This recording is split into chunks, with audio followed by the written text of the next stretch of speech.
It's very fitting that we're talking about color this week. My family and I just got back from a short vacation at the beach where I got absolutely just burnt to a crisp sunburn.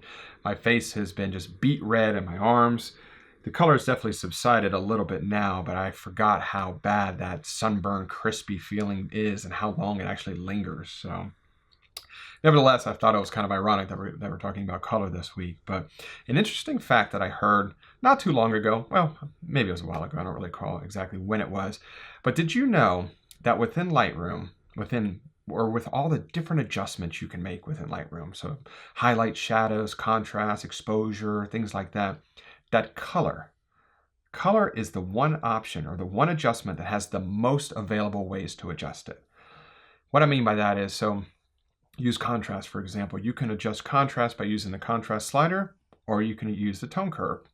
Highlights and shadows, you can use the corresponding sliders, or you can also use the tone curve. But when it comes to color, there is so many different ways to update color. And I think that's a real testament just to the overall importance of color in photography, assuming we're not talking about black and white photography, but within color photography.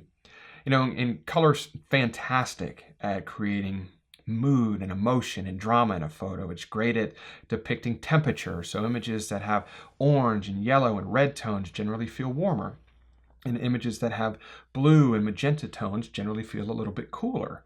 And color's fantastic at depicting seasonality, like fall and spring. There's a lot of fantastic benefits with color. And that's really the topic of this week's video, is to discuss 7 simple tips to help you enhance the colors in your landscape photos. And a lot of times you're not just trying to just boost the colors. You're not just trying to make them brighter or more saturated. A lot of times you're just trying to make more finite and more detailed adjustments. And there's a lot of different ways to do that to kind of give your image maybe a stylized, more creative look to it, or maybe just you're looking for just more polished, clean kind of final product, whatever the case may be. But to jump right into it, the first tip has to do with white balance. And these tips are not in order of importance. This isn't in any type of particular workflow to follow or anything like that. But when it comes to white balance, of course, color is critical with it. And if we come up here to the basic panel, if I just, and as you can notice right here, this is the white balance as shot. And something that I've always struggled with white balance is, you know, I can look at a photograph and I can easily tell, like, yes, that photo is too warm, or yes, that photo is too cold. But I have a hard time determining exactly where to shift the color to. And this tip will really help you out. So one approach you could do is just hit auto. But I find that Lightroom, especially with landscape photos, will always add too much warmth to a photo. And it did it again in this photo here. So we're going to take this back to as shot. Now the other approach is to grab the eyedropper. And you can drag it over to a neutral area of your photo. But a lot of times you get this. Cannot set the white balance. Pick a darker neutral area. And that happens a lot of times. So we just select all these areas and you keep getting the same kind of error message there. And a lot of times with landscape photography, you might not have a good sample area to drop that white balance eyedropper on. So this tip here will really help you out. It definitely helps me out all the time. If I come up here to the temperature slider and I select that, I'm going to hit the shortcut key W. That's going to pull up my white balance dropper. And as I move this around, you see the RGB values at the bottom? Watch how those move. Everywhere I go, those values move. And that stands for red, green, blue.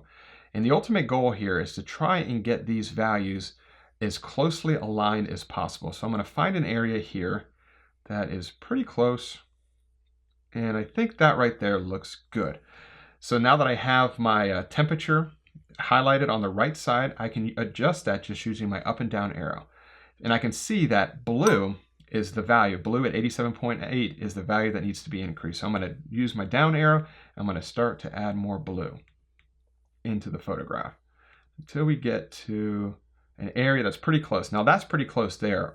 88.8, 88.9, and 89.1. That looks good.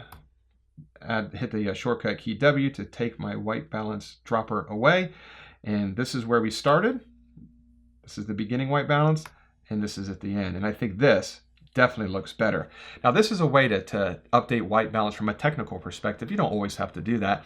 I generally like to get it to the technical white balance point, and then if I want to, you know, cool it down a little bit, or maybe add a little bit magenta or whatever the case may be, to more closely match my kind of artistic vision of that photograph, of course you definitely can do that. But this is a great way to update your white balance from a technical perspective. It's definitely helped me out a lot. Now, the second tip has to do with profiles. And Adobe has a lot of really cool profiles built into Lightroom now. And I'm not 100% sure if this is available in all versions of Lightroom. I know it's available in Lightroom CC, but it's super powerful. So if I come over here, this is the final image of some peaks in, I believe this is in Kauai. And this is the raw image right here. And if I come over here and I hit these 4 squares, this will pull up all of these camera profiles, and you can hover over these and you can see how they change. And what these are is, when you select these profiles, it doesn't make any adjustment to any of your settings. So all of your exposure, your vibrancy, your highlights, shadows, contrast, it all remains completely unchanged. All this is doing is just changing the way that Lightroom is reading the raw file coming in. And of course, Adobe Standard is the standard, that's the default, but you can hover over Adobe Color, which is great for improving just the overall rendering of warm tones. It also adds a little bit of contrast to the overall photograph. Adobe Monochrome obviously is a great starting point for black and white, and it kind of it creates better tonal separation within the overall photograph. Adobe Landscape obviously is geared more towards landscapes. It creates more vibrant skies and increases the tones and foliage like trees and grass and things like that. Adobe Neutral, which is one of my favorite. As you can see, that's a very low contrast profile. And this is great for images that have a lot of dynamic range. So an area of dark shadow versus an area of bright highlights. This is a very flat profile and will give you a lot of latitude when it comes to post-processing and editing that type of a photograph. So I use this one a lot as well. Adobe Portrait is optimized for skin tones. And then Adobe Vivid is just kind of creates a real punchy, saturated starting point. And if we click on, say, Adobe Landscape, close this, you'll notice that none of these are changed. So this is just another way to kind of create a better starting point when you go to edit your photos. Now, the third tip has to do, and this is probably the second most popular way to update colors within Lightroom, and it's within the HSL panel.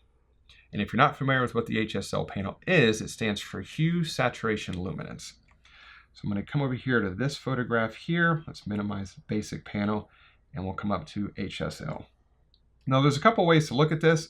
You can just select Hue, and you'll see all the different hue color channels. You can do the same thing with Saturation and Luminance. I just like to select all. That way I can have access to all of them in one panel. And a very helpful tip, and I use this all the time, is if I want to increase, say, the greens in the bush here. So it looks like green to me, but there's probably yellows in there as well. So you can grab this little color picker here. We're going to drag it over to the greens of the bush, and I'm going to click my mouse button, and I'm going to drag this up. And you can see that it is only affecting the yellow and green color channel in the saturation section. And I can do the same thing. If I pull it all the way down, it'll suck all the color out of there. Now I can bring it up. So that is a super handy way to update very specific areas of a photograph. So I'm going to go back to it again. Let's just add a little bit of yellows and greens to the photo. And let's say that we want to do the same thing with the stone in the background. Let's pick an area like these tones here. We'll increase that. And you can see it's only updating the reds and the oranges as well. And that's just a great way to update the overall saturation of a photograph. And you can do the same thing with hue and luminance as well. So if I come down here to luminance, select the color picker. And if you're not familiar with what luminance is, it's basically visually perceived brightness, or how reflective a color is. So I'm going to come over here to the green bushes on the side. I'm going to click it and drag my mouse up, and you can see it's only affecting the yellows and the greens of a photo. And of the bush. And what's really cool is that I find that luminance almost creates an effect that looks like sunlight is hitting something. It just kind of brightens it up a little bit. And what I usually do is whatever colors I update in the saturation section, I usually will update those same colors in the luminance section as well. I find that combination works really well together. And you can do the same thing with hue as well. You can just grab the hue slider up here, select an area.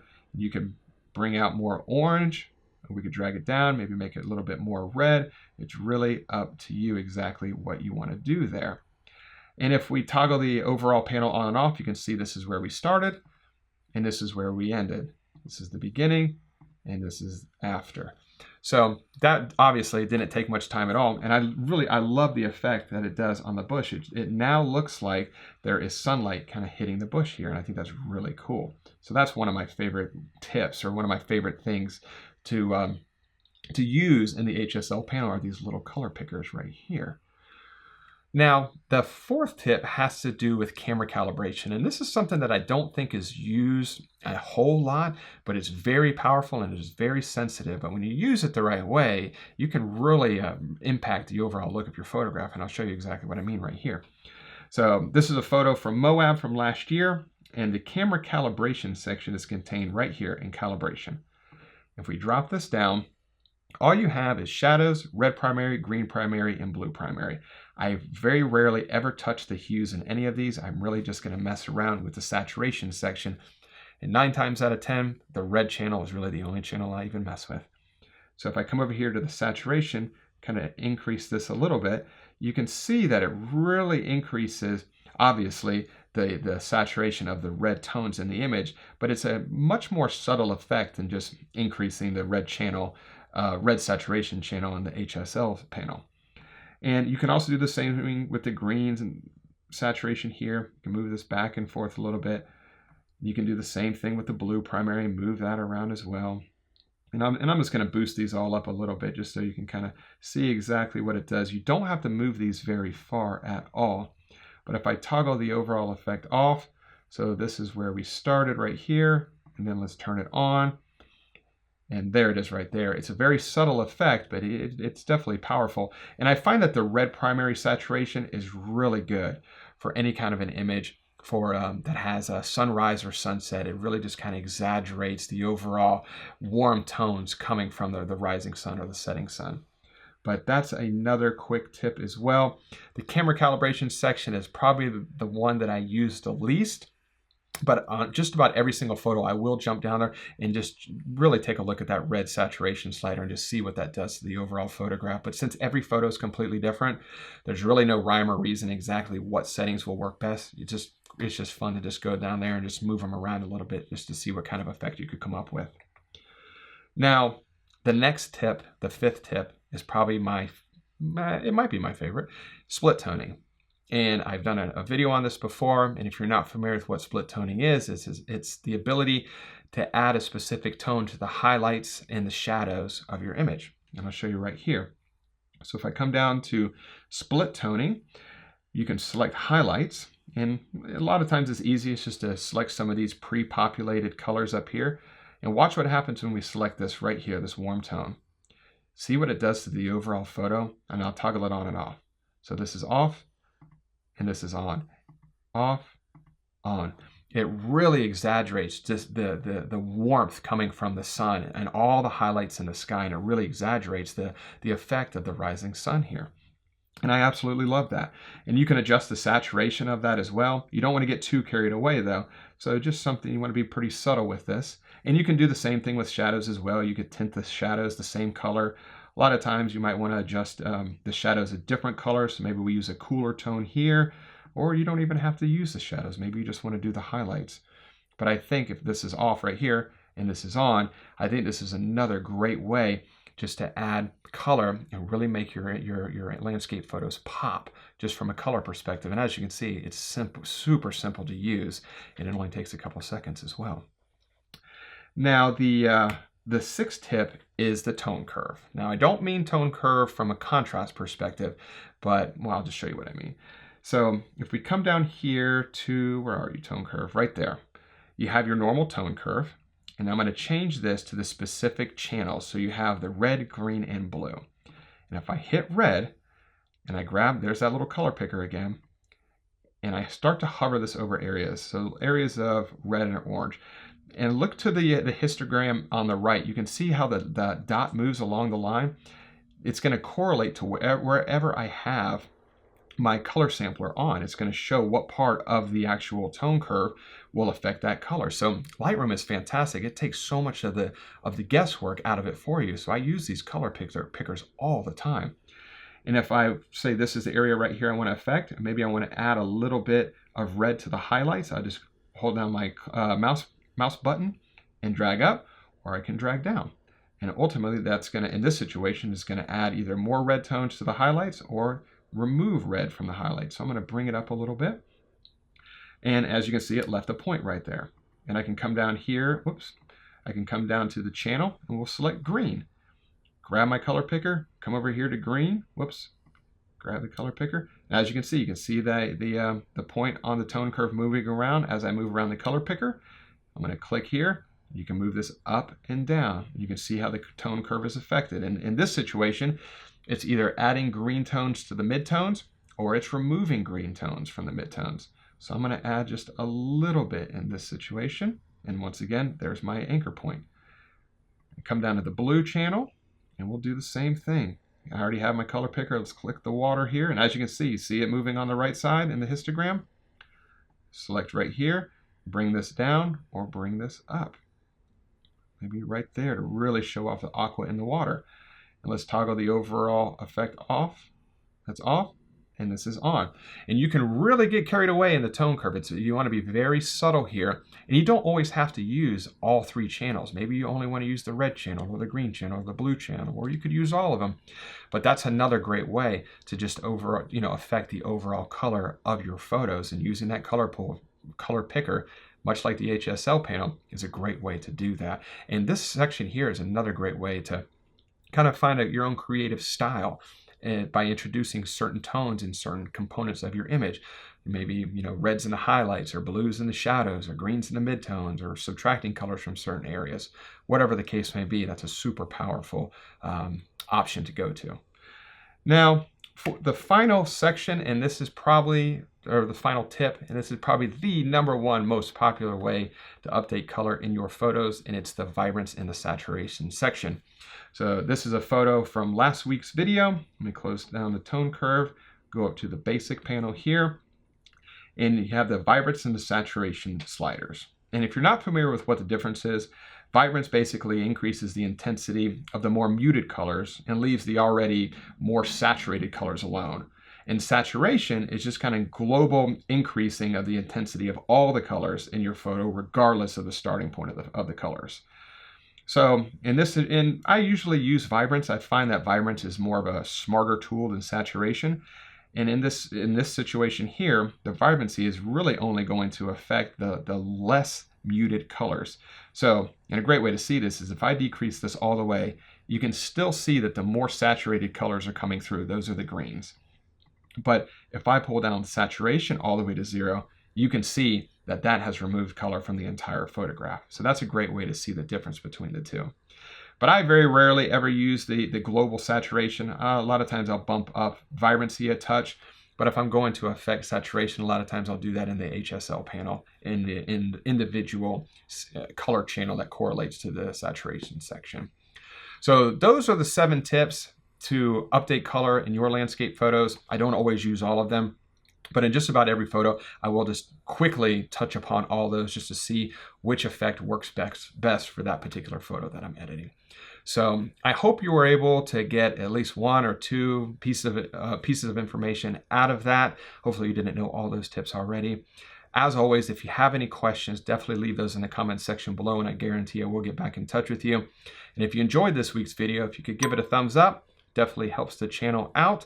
And as always, I appreciate you watching this week's video, and I'll see you next week. Bye.